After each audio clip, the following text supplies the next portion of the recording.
Il est 10 h ici à Paris. Bonjour à toutes et tous et bienvenue dans Parlons-en, votre rendez-vous avec l'info qui prend son temps. Voici les titres de ce mercredi. Les Bleus trop forts pour la Suède. L'équipe de France de football s'est qualifiée pour les huitièmes de finale de la Coupe du Monde en battant la Suède donc hier dans la nuit. 3-0, doublé du capitaine Mbappé et prestation remarquée de Michael Olise. Au Mexique en revanche, les célébrations de la victoire face à l'Équateur ont été endeuillées par la mort de 2 personnes. On y reviendra. Pas touche au droit du sol, la Cour suprême américaine a retoqué un décret du président Trump qui voulait exclure du 14e amendement les enfants nés aux États-Unis de parents en situation irrégulière. Nés aux États-Unis, ils seront bien américains. Nous préservons aujourd'hui cette promesse, disent les juges de la plus haute instance du pays. C'est un revers politique majeur pour le président américain. Là encore, on y reviendra dans le journal de 11 h. Aujourd'hui, dans Parlons-en, on prend la direction de l'Afrique du Sud. Ça fait des semaines que déferle dans le pays une vague de violences xénophobes tournée principalement vers les immigrés clandestins subsahariens. La journée d'hier a été le point d'orgue de cette campagne lancée par des groupes qui se disent citoyens, dont le discours a déjà provoqué la mort de 4 personnes et suscité l'exil forcé de 25 000 autres. Est-ce à dire que l'arc-en-ciel sud-africain a perdu ses couleurs 35 ans après la fin de l'apartheid? Question posée ce matin à David Delos, Thierry Vircoulon, Caroline Dumais et Marc Bafou. Bonjour à tous les 4. Merci d'être là. On a beaucoup de choses à se dire. C'est Parlons-en. Et c'est parti.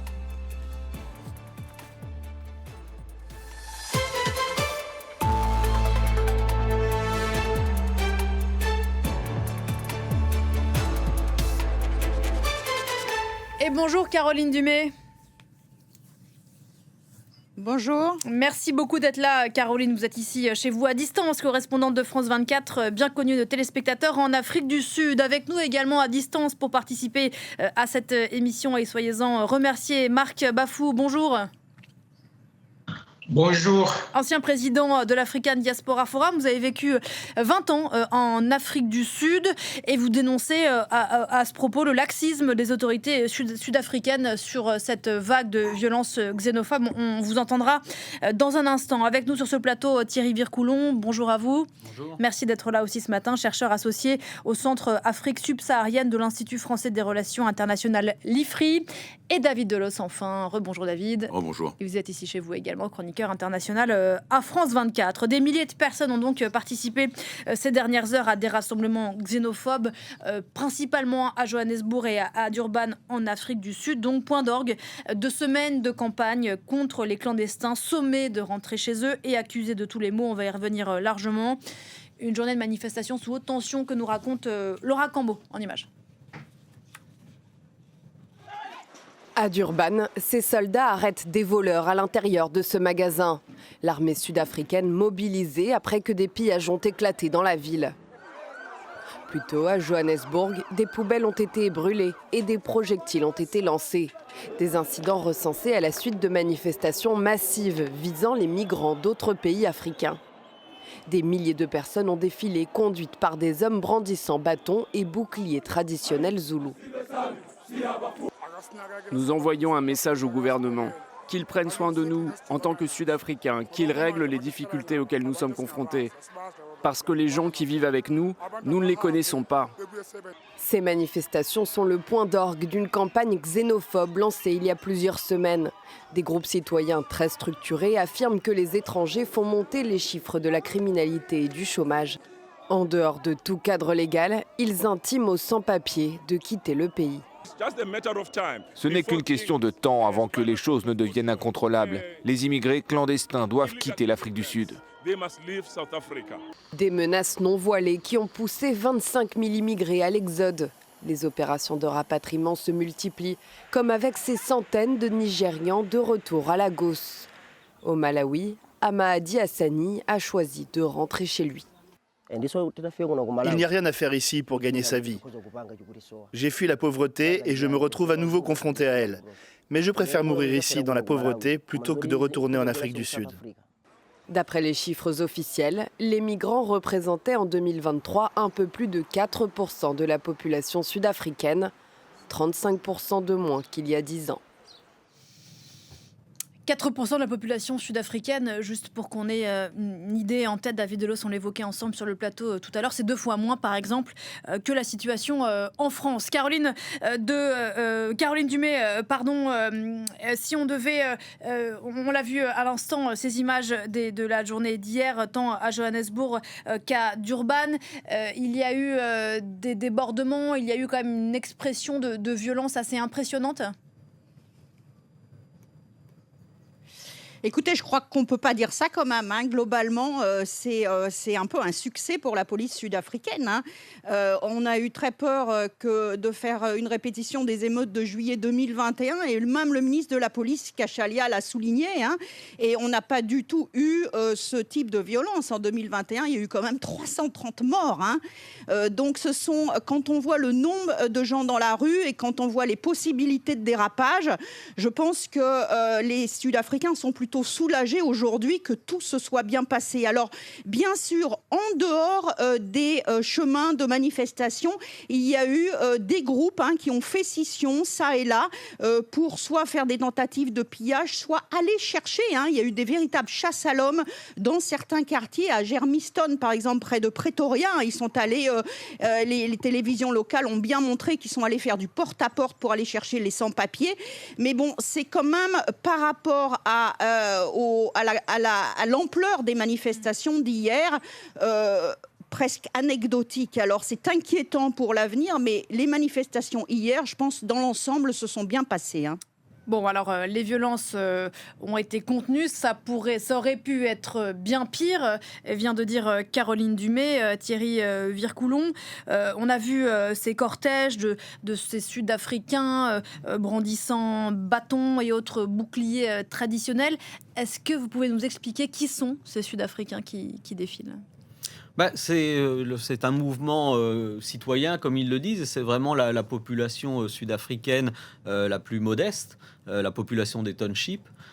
Surtout, c'est les 2 gros hotspots, c'est évidemment la province du Gauteng avec Johannesburg et puis Durban au KwaZulu-Natal, où il y a eu les plus grandes manifestations, et c'est en effet, comme je disais, la population la plus modeste. Il faut savoir que c'est traditionnel en Afrique du Sud de sortir le bouclier et puis les bâtons. Ça, c'est quelque chose une forme de protestation traditionnelle.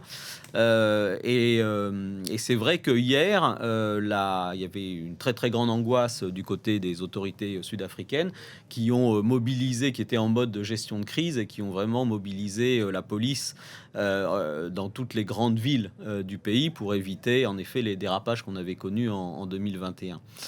Mais ce qui est clair, c'est que en effet, la xénophobie est un sentiment populaire, un sentiment qui émane des classes les plus pauvres, et que c'est surtout dans les townships que ça peut devenir violent. Oui, parce que Thierry Vircoulon, David Delos vient de le rappeler à l'instant, l'Afrique du Sud a connu plusieurs vagues de violences xénophobes, dont certaines, et Caroline le disait à l'instant, extraordinairement meurtrières, 2008, 2015, 2019, 2021. En quoi ce mouvement-ci, est-ce qu'il est différent de ce que l'Afrique du Sud a déjà connu ? On sent quand même que par rapport aux mouvements qui ont précédé, ce mouvement-là, il a l'air d'être un peu plus structuré, avec des têtes de proue. On viendra certainement sur la figure de Jacinta Ngobese Zuma. On a vraiment l'impression que c'est un mouvement citoyen, certes, qui agit, certes, c'est vrai, en dehors de tout cadre légal, mais qui s'est structuré. Alors peut-être que c'est grâce à l'émergence des réseaux sociaux qui ont eu un grand retentissement pour relayer la rhétorique xénophobe de ce mouvement, mais on sent bien aussi que les autorités, du coup, comme il y avait justement cette structuration du mouvement, mais les autorités ont pu justement se préparer depuis des semaines à ce jour J, et on a vu un déploiement de forces de l'ordre très important qui a pu effectivement effectivement contenir le mouvement. Marc Bafou, alors on l'a dit effectivement la journée d'hier, alors il y a eu quand même des débordements, Caroline le rappelait à l'instant, des moments de tension, même si la police qui était déployée en nombre et l'armée sont parvenus à contenir tout ça. On l'a entendu dans le sujet, il y a quand même le contexte, c'est cette parole publique xénophobe qui semble débridée. Qu'est-ce que vous inspire les images que l'on a vues hier ?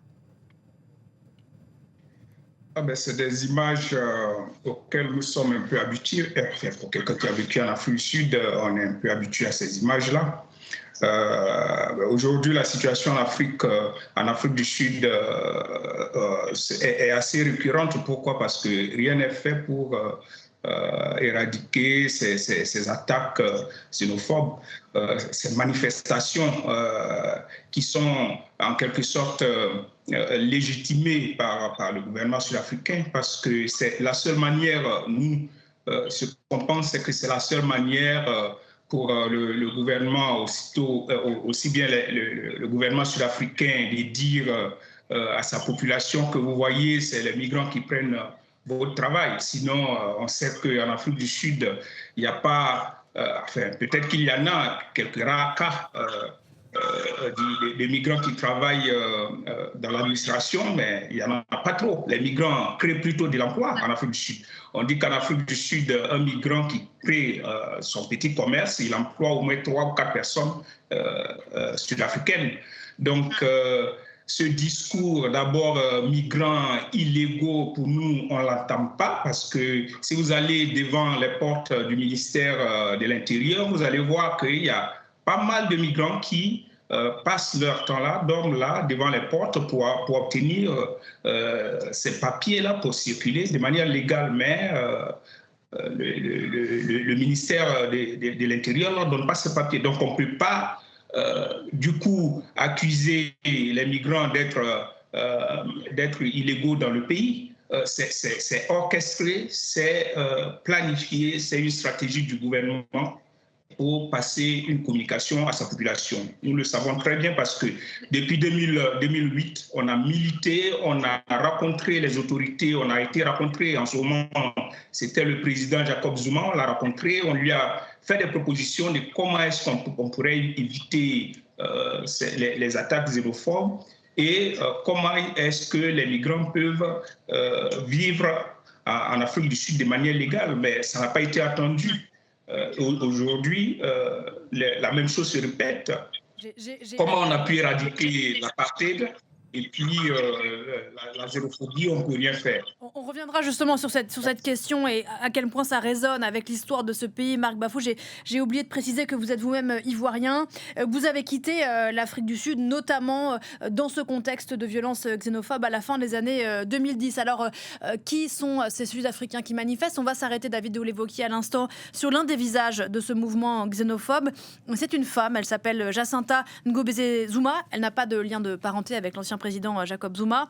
Elle était inconnue du grand public il y a encore quelques mois, ancienne animatrice de radio locale, et elle est devenue l'un des visages, l'une des voix de ce mouvement xénophobe autour d'un collectif qui s'appelle March and March. Son portrait avec Alexandra Carini. En quelques semaines, elle s'est imposée comme l'une des figures phares de la mobilisation anti-immigration en Afrique du Sud. Jacinta Ngobese Zuma, 39 ans, a été évincée des ondes de la radio locale où elle exerçait sur la côte est du pays, mais elle a trouvé un autre auditoire dans les rues sud-africaines, boostée par le vent de mécontentement qui souffle sur le pays. Tout le pays s'accorde à dire que nous en avons assez des immigrés clandestins, d'où qu'ils viennent et quelle que soit la région du pays dont ils sont originaires. Nous demandons simplement au gouvernement de nous apporter une solution à la crise de l'immigration. Taux de chômage à 32%, trafic de drogue qui explose, intoxication alimentaire d'enfants. Jacinta pointe la responsabilité des migrants illégaux dans l'expansion de ces maux qui rongent le pays et affirme agir dans l'intérêt général. Il ne s'agit ni de xénophobie, ni de mobilisation ethnique. Il s'agit d'un combat pour le bien-être social de l'Afrique du Sud, en particulier, et de l'Afrique en général. Habituée des messages véhéments sur les réseaux sociaux, elle ne se réclame d'aucun parti. mais passe à l'action en mars 2025. Elle organise alors ses premières manifestations dans le centre de Durban. Le mouvement March and March est né. Il va prendre de l'ampleur en juillet de la même année, avec des opérations de contrôle à l'entrée de centres de soins pour refouler les patients étrangers et devant une école. Le tout est savamment relayé sur les réseaux sociaux où sa notoriété explose. Plus d'1 million de personnes suivent sa page, rythmée par des appels à la mobilisation et des critiques de la politique sud-africaine. Elle documente aussi des crimes qu'elle attribue à des étrangers et réclame des expulsions de masse et des contrôles plus stricts. Avec son mouvement, elle a lancé un ultimatum au gouvernement. Des actions décisives doivent être prises d'ici au 30 juin, sans donner plus de détails sur les actions qui pourraient être menées en cas d'échec. Voilà, le 30 juin, c'était donc hier, l'ultimatum qui avait été fixé par cette femme et ceux qui la suivent. Là-dessus, Caroline Dumais, il ne s'agit pas d'une mobilisation ethnique, dit Jacinta Ngobeze Zuma. Le registre de ce qu'on entend et des attaques faites à ces migrants illégaux en Afrique du Sud ou présentés comme tels sont les mêmes que ceux qu'on peut entendre ici en Europe. Et le premier argument, il est soi-disant économique. Ces immigrés voleraient leurs emplois aux Sud-Africains, sachant que le contexte social en Afrique du Sud est particulier. C'est l'un des taux d'inégalité parmi les plus élevés au monde et le taux de chômage avoisine les 30%. Absolument. Je ne sais pas s'il faut donner à Jacinta Ngobeze Zuma la place qu'on lui donne aujourd'hui, parce que quand même derrière ces manifestations, il y a des années de mobilisation et il y a une trentaine de groupes. Par exemple, au Cap, il y avait le syndicat des camionneurs qui se plaint qu'on utilise trop de Zimbabwéens dans les transports publics. Ce groupe est extrêmement complexe.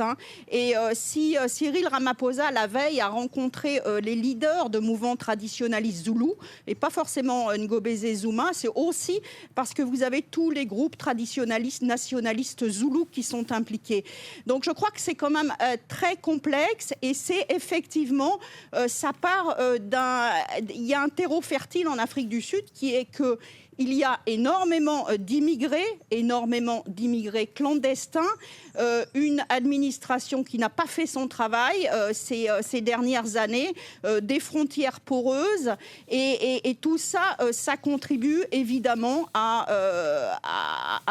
donner à mettre de l'huile sur le feu au mouvement.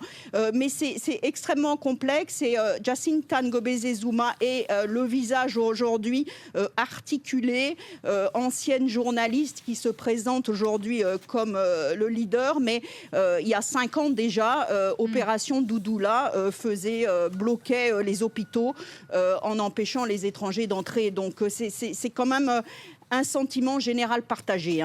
Et puis on parle beaucoup des Africains, mais vous savez, dans les townships, il y a aussi les Chinois, il y a les Pakistanais, il y a beaucoup d'immigrés asiatiques qui sont aussi la cible de ces groupes-là. Qui font aussi les frais de cette politique xénophobe. Alors effectivement, Jacinta Ngobeze Zuma s'inscrit, on l'a rappelé tout à l'heure, dans les pas d'autres mouvements et de violences xénophobes précédentes. Là-dessus, sur le ressentiment xénophobe qui existe, Thierry Vircoulon, en Afrique du Sud, il dépasse les manifestations qu'on a pu voir hier à Durban ou encore à Johannesburg. 42% des Sud-Africains sont contre les migrants, d'après un récent sondage. Les migrants clandestins Dans les migrants clandestins, oui. Ou contre l'immigration en général. Seuls 15% des Sud-Africains sont OK avec l'immigration. Donc on voit bien que c'est un sentiment tout à fait populaire, tout à fait partagé, qui n'a cessé de monter dans la société sud-africaine et qui est monté par la base. Ça, c'est clair. Ce qui est clair aussi, c'est qu'on voit depuis l'opération Doudoula que ce mouvement xénophobe, ce sentiment xénophobe est de plus en plus institutionnalisé. C'est-à-dire que maintenant, il s'incarne dans des organisations reconnues légalement, que ce soit l'opération Doudoula qui voulait se transformer en parti politique, ou March and March qui a un website, fait des levées de fonds, etc. etc. Et donc, on voit une sorte d'institutionnalisation du mouvement xénophobe, avec également des politiques qui tournent autour, puisque la leader du mouvement dont on parle a été contactée par plusieurs partis politiques d'opposition. Elle a eu des tas d'échanges avec eux. Elle dit même qu'elle a été contactée par des responsables de l'ANC discrètement ou secrètement qui lui ont dit qu'ils étaient le parti au pouvoir en Afrique du Sud. Le parti au pouvoir qui ont dit qu'ils étaient d'accord avec sa position, etc. Et donc, on voit bien que maintenant, la xénophobie est installée dans le paysage sud-africain et qu'elle est, comme vous le disiez, structurée et de plus en plus institutionnalisée. Marc Bafou, vous vouliez réagir? Pardon? Oui, vous vouliez réagir, allez-y. Oui, au fait, moi je pense qu'on a passé plusieurs années de 2008 jusqu'à début 2019, avant que je ne quitte l'Afrique du Sud. On a passé toutes ces années à lutter pour faire reconnaître qu'il y a la xénophobie en Afrique du Sud. Le gouvernement n'a jamais accepté, juste le mot xénophobie n'a jamais été accepté par les autorités. Donc, si on n'accepte pas que quelque chose existe, on ne peut pas travailler à l'éradiquer. Ça, c'est le premier problème auquel on est confronté. Et dire que quand les migrants vont quitter, les Sud-Africains seront soulagés, nous, on ne pense pas que ce soit vrai. Entre 2024 et 2025, et les chiffres que nous avons regardés en ligne et tout ça, c'est près de 51 000 migrants qui ont été expulsés du pays. Combien de dizaines d'emplois qui ont été créés. Donc, nous pensons que, et puis, ce qu'on dit, c'est qu'effectivement, c'est les autorités, les membres du gouvernement, les élus locaux, qui utilisent la xénophobie et donc qui font croire que quand ces migrants vont quitter l'Afrique du Sud, votre problème sera résolu. Il y a certaines figures, enfin, on parle de cette dame-là, Zuma, qui maintenant est une figure montante là-bas. Au fait, ils savent, quand ils utilisent la xénophobie, ils se font connaître. Opération Doudoula, c'est comme ça qu'on a connu l'opération Doudoula. Il y a opération Fiela, il y a eu pas mal de mouvements qu'ils ont créés là-bas parce qu'ils utilisent ces mouvements pour se faire connaître. Et après, soit les différents organismes, enfin les différents mouvements politiques les récupèrent pour qu'ils travaillent avec eux parce qu'ils font leurs affaires.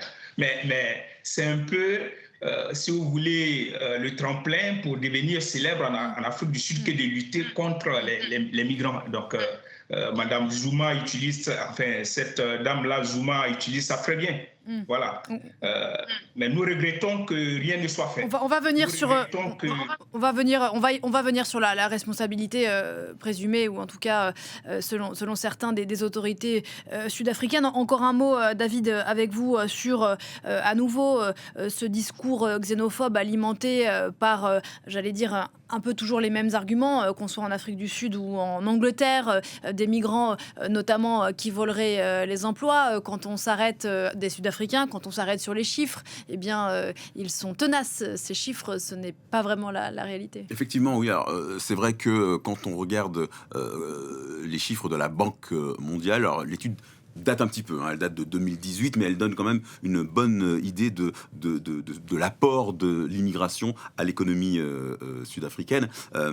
Un immigré a créé entre 1996 et 2021 2 emplois en Afrique du Sud. Ce qui est quand même une façon de montrer que, grâce à l'entrepreneuriat, grâce à l'argent que les immigrés injectent dans l'économie de l'Afrique du Sud se porte mieux. Alors, est-ce qu'aujourd'hui, le discours qui est porté ne sert pas à faire diversion et à rendre les migrants comme des boucs émissaires de la défaite, en fait, d'une certaine forme de politique? Peut-être qu'on peut se poser la question. Sachant que, Caroline Dumay, ces migrants illégaux sont aussi accusés d'augmenter ou de participer au trafic de drogue, aux violences faites aux femmes. On leur reproche d'encombrer le système de santé, de contribuer à la criminalité galopante dans un pays où il y a, je crois, 60 homicides par jour. C'est le signe d'une société qui ne va pas bien. Écoutez, moi, je ne serais pas aussi critique face aux sentiments des Sud-Africains. Aujourd'hui, vous savez, depuis Nelson Mandela, tous les hôpitaux sont gratuits. Nelson Mandela avait dit gratuit pour les femmes et les enfants. Ils sont aujourd'hui gratuits pour tout le monde. Vous pouvez aller dans un hôpital et vous faire changer une hanche. C'est gratuit. Et donc, ces hôpitaux sont aujourd'hui surpeuplés de gens qui accouchent, qui se font soigner et qui sont soignés gratuitement. Tant mieux, et c'est normal, mais je pense que c'est ce qui, effectivement, fait que ce sentiment national d'utilisation des ressources par rapport aux citoyens, aux gens qui ne sont pas originaires d'Afrique du Sud, augmente. Il y a aussi les écoles. Les écoles, aujourd'hui, sont gratuites pour tout le monde, en tout cas le système public. Et donc, vous avez ce sentiment des Sud-Africains qui n'ont plus de place dans les écoles. Dans la province du Cap, par exemple, il manque 7000 places, qui n'arrivent plus à aller se faire soigner parce que les hôpitaux sont bondés. Et c'est un sentiment véridique. Ça vient pas de l'imagination des Sud-Africains, ça. Alors, en ce qui concerne la criminalité, le problème est complexe. Et c'est vrai que c'est un peu difficile d'accuser les migrants d'être responsables de la criminalité. Mais en ce qui concerne les ressources publiques gratuites, eh bien, c'est vrai qu'elles sont surchargées par tous ces immigrés qui sont en Afrique du Sud depuis bientôt 30 ans. Moi, je pense que au-delà de la xénophobie, il y a quand même le problème de la gestion des frontières. C'est un vrai problème. Et pour moi, qui suis là depuis plus de 30 ans en Afrique du Sud, je peux vous dire que par rapport aux autres vagues xénophobes, il y a une très grosse différence dans celle-là. Et bien que c'est que le gouvernement a décidé de réagir. Et on voit très très bien, hier, il y a eu 400 personnes qui ont été arrêtées, des sans-papiers. Aujourd'hui, si les Zimbabwéens, les gens du Malawi rentrent chez eux, c'est pas forcément parce qu'ils ont peur, c'est parce qu'ils ne peuvent plus travailler.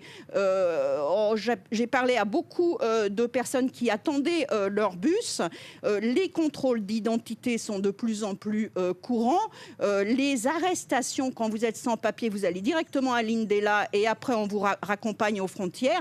Donc il y a quand même dans ce mouvement des dernières semaines une réaction du gouvernement par rapport à l'immigration illégale qui est notable. Et je pense qu'il faut quand même mettre ça sur la table de ce débat. Alors, cette campagne de violence a quand même fait à ce stade 4 morts, David. Absolument. C'est ça, 25 000 personnes qui sont effectivement parties d'Afrique du Sud. Alors, vous le disiez, pas nécessairement parce qu'elles avaient peur, quoique on a quand même des témoignages de personnes qui se disent effrayées par ce qu'elles ont vu, des personnes qui venaient du Malawi, du Mozambique, du Nigeria, du Ghana, de Somalie, d'Éthiopie, etc., qu'on a vu donc rentrer chez eux. On va écouter ces rapatriés du Malawi.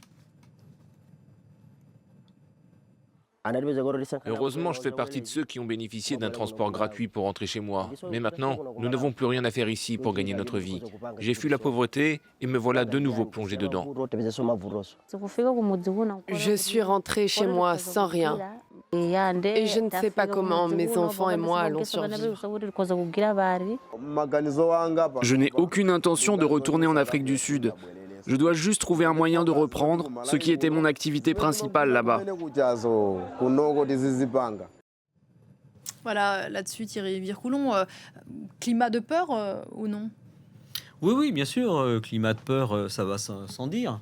Il y a eu quelques morts, c'est vrai que c'est pas des chiffres extraordinaires, mais en tout cas, le même si mouvement... chaque mort est un mort de trop, bien sûr. Oui, bien sûr, mais le mouvement March and March a une rhétorique martiale, guerrière, très claire, etc. Ils disent qu'ils vont aller chercher les étrangers dans leur maison et les chasser, etc. Donc, évidemment, et ça, il n'y a pas de doute sur ce sujet. La politique migratoire sud-africaine, ce qu'il faut noter, c'est que la réglementation n'a cessé d'être durcie au fur et à mesure des années. Donc, les gouvernements sud-africains successifs ont rendu extrêmement difficile la possibilité d'avoir le droit de résidence, d'avoir le droit de travailler, etc. Donc, au fur et à mesure des années, ils ont durci cette réglementation. Le mouvement March and March a fait le procès de cette politique en disant tout ce que vous avez fait jusqu'à présent n'a pas marché, et donc maintenant on prend les choses en main nous-mêmes. Donc on va dicter, et c'est vraiment leur intention, on va dicter la politique migratoire au gouvernement sud-africain, et pour le moment c'est une victoire. C'est une victoire d'une part parce que hier ils ont montré qu'ils pouvaient mettre des milliers de personnes dans la rue, donc c'est une première victoire politique, et c'est une deuxième victoire politique parce que le président Ramaphosa a acquiescé et a dit oui, finalement la politique migratoire a été un échec et on va la réformer. Donc ils ont la réformer, c'est-à-dire la durcir encore plus. La durcir encore plus, évidemment, et donc ils ont à leur actif maintenant depuis hier une très grande victoire politique. Alors après on va voir ce que va faire le gouvernement, parce que ce que disait Caroline Dumais sur voilà, on arrête des clandestins, etc. La police sud-africaine le fait depuis des années. Le problème, évidemment, de l'immigration clandestine, c'est que les gens que vous arrêtez, eh bien, ils re-rentrent à un moment. En Afrique du Sud, comme partout dans le monde. Voilà, comme partout ailleurs. Ouais. Et donc, c'est pas ça la solution, évidemment, du problème. Mais il est clair que le mouvement March and March a mis clairement en cause la politique migratoire, et comme il est plus organisé avec des gens qui ont une capacité de communication qui est très, très supérieure à ce qu'il y avait avant, il a vraiment acculé le gouvernement dans ses cordes sur ce sujet, et maintenant le gouvernement a repris en quelque sorte son agenda et va devoir le mettre en œuvre. Je voulais vous poser cette question, Thierry Vircoulon. Est-ce qu'aujourd'hui l'Afrique du Sud est considérée comme un Eldorado par ces migrants venus de pays subsahariens pauvres? Je veux dire, est-ce que vraiment l'Afrique du Sud est aujourd'hui ce que peut être par exemple l'Angleterre pour des migrants ici en Europe? Est-ce que c'est le même genre de Oui, il y a toujours un flux, d'attraction. Il y a toujours un flux migratoire, bien que évidemment les gens sont conscients, parce que comme on le disait, ce mouvement xénophobe n'a cessé de se développer au fur et à mesure des années. Donc les gens sont conscients que ils ne sont pas les bienvenus en Afrique du Sud, mais les pays voisins, évidemment, la population continue à venir en Afrique du Sud dans l'espoir d'y trouver un emploi et de pouvoir avoir une vie meilleure, ce qui est évidemment une situation assez classique. Sachant que le Ghana est quand même assez en colère vis-à-vis de cette situation et avec ses rapatriements volontairement médiatisés de son côté, et souhaite porter la question devant l'Union africaine. On en suivra ça. David, là-dessus. Moi, je voudrais effectivement rebondir sur ce que disait tout à l'heure Caroline Dumais. On voit bien que le gouvernement a réagi, mais premier point, la question est de savoir si le gouvernement a réagi parce que en début novembre prochain, il y a quand même des élections qui se profilent, que l'agenda politique Élections est quand même municipales. des élections municipales, des élections qui pourraient servir de test, même si ce qui se passe sur le plan local, c'est quand même un peu partout dans le monde, ça ne veut pas dire, ça ne dit pas grand-chose de la situation au niveau national. Reste que ce sont des élections qui seront importantes. Et puis, il y a un deuxième point que j'aimerais souligner, c'est que il se dit que Jacob Zuma serait en sous-main un des soutiens, l'ancien président sud-africain serait l'un des soutiens du mouvement March and March. Donc il y aurait donc, même si le mouvement se présente comme étant un mouvement citoyen, il y aurait quand même malgré tout des visées extrêmement politiques dans ce mouvement. Et là, effectivement, on peut vraiment se poser la question de l'intention de ces gens qui manifestent dans la rue. D'un mot, Caroline, parce que je voudrais donner la parole à Marc Bafou sur l'ombre éventuelle de Jacob Zuma, l'ancien président sud-africain qui planerait sur ces réseaux dits citoyens. Qu'est-ce qu'on en sait du côté de chez vous ? Écoutez, évidemment, l'ancien président a démenti. Jacob Zuma a dit qu'il n'avait rien à voir avec ça. Mais si vous regardez les images des manifestants hier dans Durban, beaucoup avaient le petit logo MK sur leur t-shirt. Et on sait, en parlant avec les gens, que c'est quand même une manifestation anti-Cyril Ramaphosa, globalement, que ça vienne des mouvements xénophobes, par exemple de la province du Cap Métis, ou des mouvements xénophobes ultra-traditionnalistes du KwaZulu-Natal, c'est anti-Cyril Ramaphosa. Donc, ça serait aussi, il y a eu de nombreuses communications du gouvernement qui pensent que cette chorégraphie, ces manifestations ces dernières semaines étaient si bien organisées qu'il y a forcément quelqu'un qui est derrière, et beaucoup comparent aux émeutes de juillet 2021 qui étaient effectivement organisées, ou en tout cas la fille du président Jacob Zuma était impliquée dans l'organisation de ces manifestations. Donc oui, le fantôme de Jacob Zuma plane sur l'Afrique du Sud, mais pour l'instant rien de concret. Voilà, émeute de 2021 qui avait fait 350 morts après l'emprisonnement de l'ancien président Jacob Zuma, et puis des milliards de dommages économiques. Alors on comprend bien que le problème est complexe, qu'il est ancien, qu'il est composé de groupes disparates. Il ne s'agit pas ici précisément, on essaie de prendre le temps de ne pas avoir des réponses simplistes à des problèmes compliqués. Reste que ce qu'on entend, les scènes que l'on voit interrogent. Et vous le disiez tout à l'heure, Marc Bafou, dans ce pays que vous connaissez bien, d'une certaine façon qu'on avait peut-être, mais à tort, considéré comme une espèce de phare moral sur le continent après la fin de l'apartheid. Il y a une forme de promesse, et c'est la question que pose ce débat, une promesse arc-en-ciel qui est mise en péril aujourd'hui quand on entend ce genre de discours. Pour nous autres, l'Afrique du Sud aujourd'hui représente une déception dans notre continent. En fait, quand il y a eu l'indépendance en 1994, on a pensé que les choses allaient vraiment, en fait, l'Afrique du Sud allait vraiment embrasser le reste du continent. C'est assez surprenant pour un pays comme l'Afrique du Sud, qui est quand même un peu plus avancé que les 53 autres pays du continent. Aujourd'hui, on n'arrive pas à légaliser, entre guillemets, à légaliser des migrants. On n'arrive même pas à les enregistrer, on ne sait pas. Malheureusement, on a perdu la liaison avec Marc Bafou en attendant de le retrouver. J'ai bien compris qu'il ne fallait pas résumer, Thierry Vircoulon, ce mouvement ou ces mouvements à une figure de proue, mais pour ne prendre que cet exemple de Jacinta Ngobese Zuma qu'on évoquait tout à l'heure. Elle a dit, je crois que c'était au mois de mai, au cours d'un rassemblement au Cap, l'Ubuntu est suspendu jusqu'à nouvel ordre. Alors, l'Ubuntu, c'est précisément une philosophie héritée de l'après-apartheid. Je suis parce que nous sommes. Est-ce qu'il y a là quelque chose qui est en péril dans ce qu'on a projeté sur l'Afrique du Sud après le milieu des années 90 ? Oui, mais je crois que c'est fini depuis longtemps, si vous voulez. On est en 2026, là on parle de 1994. Tout ça est terminé depuis bien longtemps en Afrique du Sud.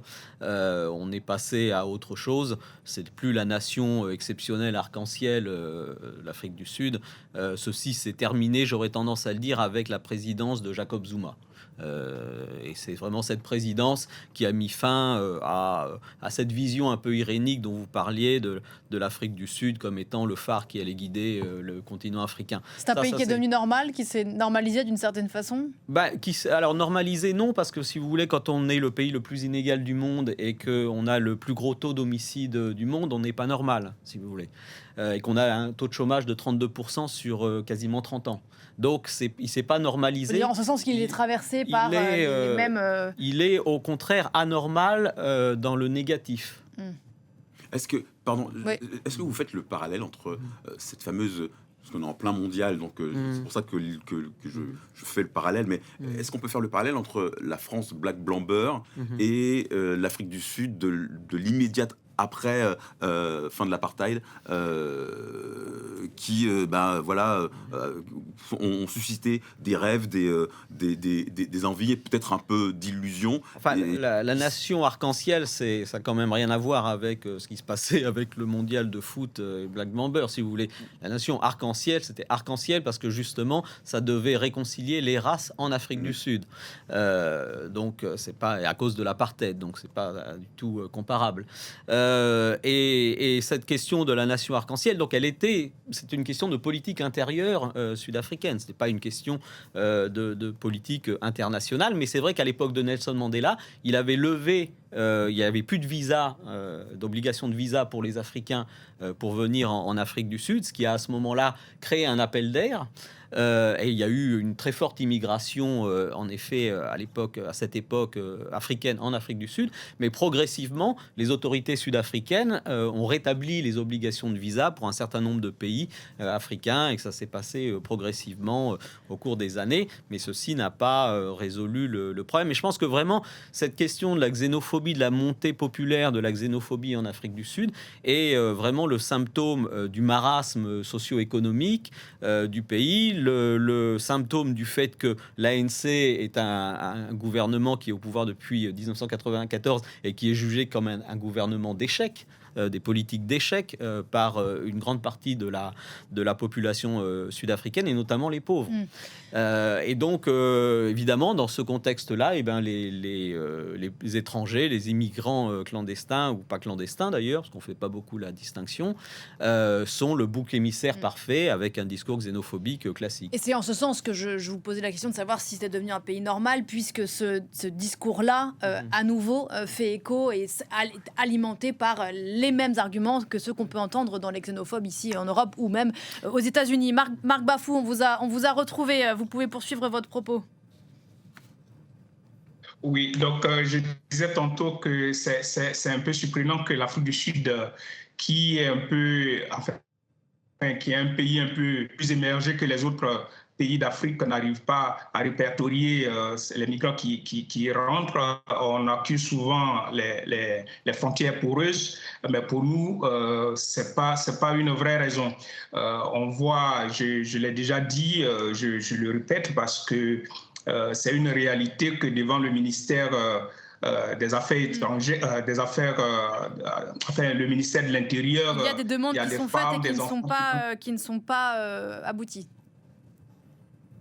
Voilà, il y a des demandes qui sont faites et qui n'aboutissent pas. Je connais des gens qui ont vécu pendant plus de 20 ans en Afrique du Sud, qui aujourd'hui cherchent à obtenir juste un petit bout de papier pour dire je veux être légal dans le pays, j'ai un petit commerce, je veux me légaliser, mais qui n'arrive pas à obtenir ce bout de papier. Donc, il y a des discours qui sont tenus, mais moi, je crois que malheureusement, avec l'apartheid, il y a beaucoup de Sud-Africains, donc la majorité noire sud-africaine, n'a pas été formée et donc c'est difficile pour le gouvernement sud-africain de leur trouver l'emploi qu'il y a.